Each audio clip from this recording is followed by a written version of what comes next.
नमस्कार।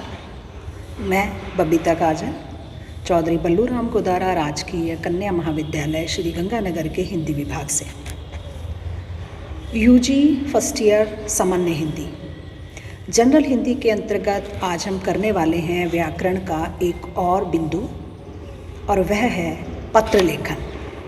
पत्र लेखन, प्रारूप लेखन।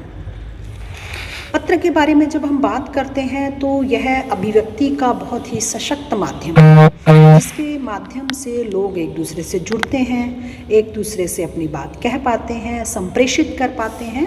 तो पत्र लेखन का, यद्यपि अब बहुत से साधन आ गए हैं संपर्क में रहने के, बातचीत करने के, संप्रेषण के, जिसमें मोबाइल बहुत ही अहम चीज़ है, लेकिन फिर भी उससे पत्र की महत्ता ख़त्म नहीं होती है, पत्र का महत्व ख़त्म नहीं होता है। तो आज हम देखेंगे कि पत्र किस प्रकार से लिखा जाए और पत्र के क्या प्रकार होते हैं, कौन कौन से प्रकार के पत्र होते हैं। तो महाराजा गंगा सिंह विश्वविद्यालय बीकानेर के पाठ्यक्रम के अनुसार बीए, बीएससी होम साइंस और बीकॉम फर्स्ट ईयर के सभी छात्रों के लिए आज हम करेंगे सामान्य हिंदी में पत्र लेखन।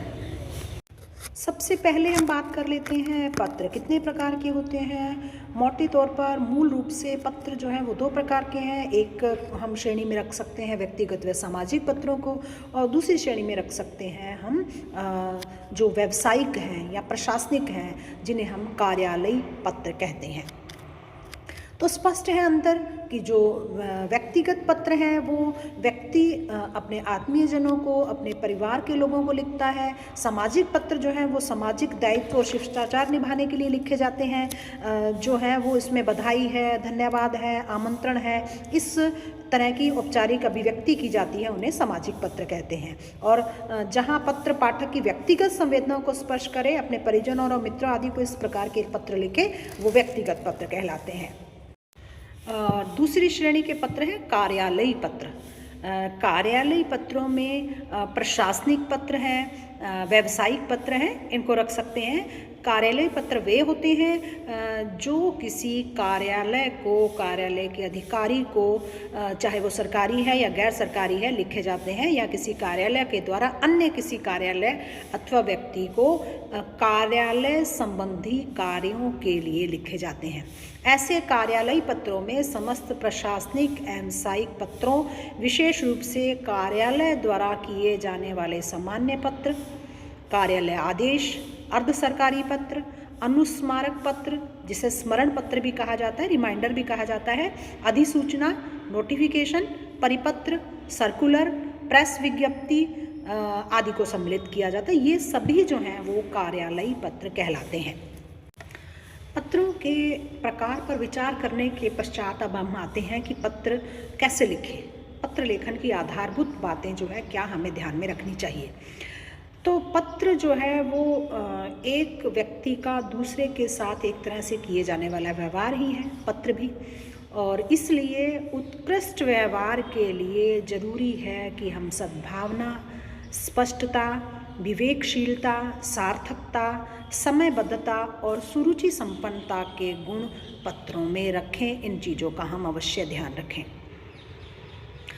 जब हम पत्रों के संबंध में पत्र लेखन की आवश्यक बातों पर, आधारभूत बातों पर गौर करते हैं, तो हम देखते हैं कि अगर हम सबसे पहले कहें तो उसमें एक दूसरे के प्रति समुचित स्नेह होना चाहिए और सम्मान होना चाहिए। दूसरा है कि अपने विचारों और भावों को व्यक्त करने में पूर्ण स्पष्टता हो, पारदर्शिता हो, ताकि पत्र लिखने वाला और पढ़ने वाला दोनों एक दूसरे को समझ सके और परस्पर उनमें निकटता आए। तीसरा ये है कि पत्र में जो कुछ लिखा जाए वह सुविचारित और सुव्यवस्थित रूप से लिखा जाए, न कि उसको अनावश्यक रूप से बढ़ा दिया जाए, उसमें पुनरावृत्ति हो, या संपूर्ण बात जो है वह व्यवस्थित तरीके से ना लिखकर बिखरी बिखरी हो और कुछ भी अर्थ न निकलता हो और अनावश्यक बातें उसमें न लिखी जाए। इसी तरह से हमें ध्यान रखना चाहिए कि पत्र लेखन जो है विशेष रूप से पत्रोत्तर विलंबित न हो, यथा समय हो। अर्थात अगर किसी ने हमें पत्र लिखा है तो उसका उत्तर जो है वो हम समय पर दें, यथा समय दें, उसमें देरी न करें। पत्र में शब्दों का चयन विचारों एवं भावों को प्रभावकारी ढंग से व्यक्त करने वाला हो, शैली में प्रवाह हो और पाठक जो है उसे आसानी से पढ़े और समझे। और पत्र का लेखन जो है पत्र पाठक के स्तर और रुचि के अनुकूल हो। जो बहुत ही महत्वपूर्ण है कि जिसको हम पत्र प्रेषित कर रहे हैं वो उसको समझ सके, समझेगा तभी जब हम उसके स्तर के अनुकूल उसको पत्र लिखेंगे। पत्र का समापन अपने कथन की प्रभावकता को निखारने वाला हो और पत्र के पाठक पर वांछित एवं अनुकूल प्रभाव छोड़ने वाला हो। उसका समुचित स्नेह सम्मान के साथ अभिवादन करने वाला हो। इस तरह से पत्र जो है वो पत्र लिखने वाले का प्रतिनिधित्व करता है। इसलिए पत्र लेखन के व्यक्तित्व को पूर्णतः कलात्मकता के साथ प्रस्तुत करने वाला होना चाहिए। लेखक के जो है उसमें उसका व्यक्तित्व झलकता है, इसलिए हमें उसको लिखते समय बहुत ही कलात्मकता से अपनी बात को कहना चाहिए। अब हम देख लेते हैं कि अगर हम व्यक्तिगत या सामाजिक पत्र लिखते हैं तो हमें कौन से स्टेप्स का, कौन से चरणों का अनुसरण करना चाहिए, कौन कौन से उसके एक के बाद एक बिंदु होना चाहिए। और सबसे पहला तो है व्यक्तिगत एवं सामाजिक पत्र जब हम लिख रहे हैं तो पता होना चाहिए। प्रारंभ में ही पत्र लेखक का पता इसलिए ज़रूरी है क्योंकि पत्र खोलते ही पत्र पाठक को यह जानकारी मिल जाए कि पत्र कहाँ से आया है। दूसरा जो है उसमें दिनांक होनी चाहिए। दिनांक हम किसी भी तरह से अपने तरीके से लिख सकते हैं, पहले महीना लिख के या पहले दिन लिख के। इसी तरह से हम जो है उसमें अभिवादन अवश्य लिखें। जिसको हम पत्र लिखते हैं उसके साथ जो हमारा रिश्ता है उसके अनुकूल हम जो है वो अभिवादन लिखें। जैसे अगर बड़े हैं तो प्रिय, पूज्य, श्रद्धेय, सम्माननीय, आदरणीय शब्दों का प्रयोग किया जा सकता है। और अगर इनके छोटे हैं तो हम उनको प्रिय लिखकर या केवल स्नेहिल लिखकर भी हम उसको पत्र को प्रारंभ कर सकते हैं। अब पत्र का मुख्य भाग आता है कि हमने अभिवादन के बाद पत्र का मुख्य भाग प्रारंभ होता है और मुख्य भाग के 3 अंश होते हैं। पहला परिचय, दूसरा संदेश और तीसरा अंत। जब हम पत्र का मुख्य भाग शुरू करते हैं तो उसके 3 हिस्से हैं, परिचय है, संदेश है और अंत है। परिचय में तो खाली हम उनको कुशल क्षेम व्यक्त करेंगे, अपनी कुशल क्षेम बताएंगे, उनकी कुशल क्षेम के बारे में पूछेंगे और इस तरह से हम अभिवादन करेंगे, आनंदित होंगे, आपके आशीर्वाद से मैं यहाँ कुशलतापूर्वक हूँ। ये एक परिचयात्मक प्रारंभ है। फिर संदेश है कि संदेश में पत्र लिखने का मंतव्य व्यक्त किया जाता है कि हमने पत्र क्यों लिखा है, हमने आपको याद क्यों किया है। यह पत्र लिखने का उद्देश्य जो है वो संदेश के माध्यम से दिया जाता है। इस तरह से संदेश में हम मूल उद्देश्य, पत्र लिखने का उद्देश्य, जो भी हमारा मुख्य काम है वो बताकर उसके बाद हम अंत करेंगे। अंत जो है वो मंगल कामना की अभिव्यक्ति के साथ होना चाहिए। पत्र के मुख्य भाग का समापन है यह एक तरह से। भाई बहनों को स्नेह, हमारी ओर से बहुत बधाई, छोटे बच्चों को प्यार, इस तरह से हम समापन कर सकते हैं।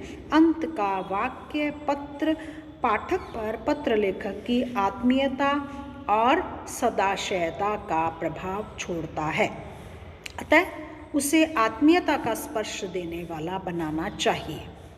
फिर अंत में हम हस्ताक्षर करेंगे। नीचे अपना दर्शनाभिलाषी है या आपका पुत्र या आपका स्नेही, आपका भाई, आपका बंधु, इस तरह से लिख के हम नीचे फिर अपना नाम जो है वो हस्ताक्षर करेंगे। पुनश्च एक और ले सकते हैं, पुनश्च करके हम टिप्पणी दे सकते हैं। मुख्य भाग में लिखे जाने से कोई अगर महत्वपूर्ण बात छूट गई है तो उसे नीचे बाईं तरफ से हम पुनश्च लिखकर संक्षेप में अपनी बात पूरी कर सकते हैं और अपने उसके नीचे लघु हस्ताक्षर फिर से छोटे इनिशियल कर सकते हैं। तो ये जो है एक तरह से खाका है व्यक्तिगत व सामाजिक पत्रों का।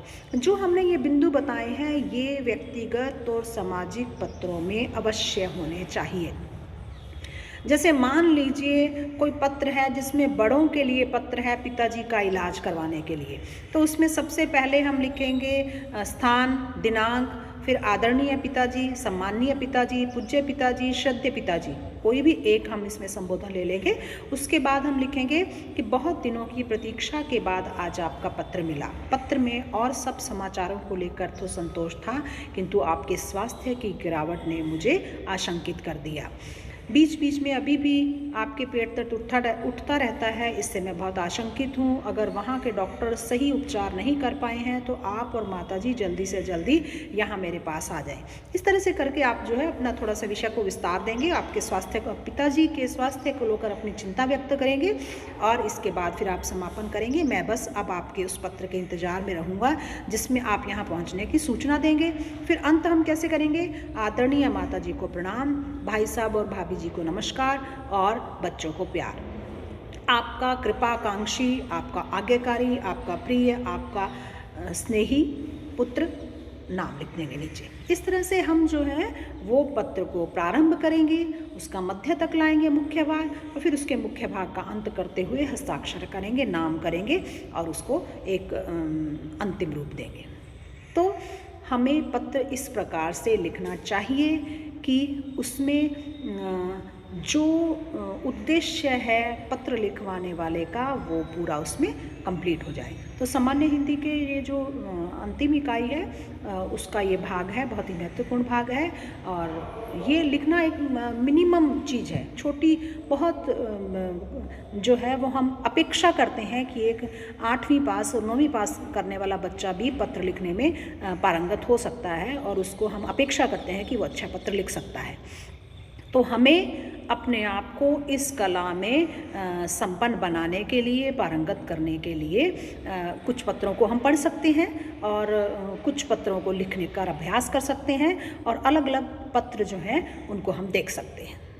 आज के लिए इतना ही, धन्यवाद।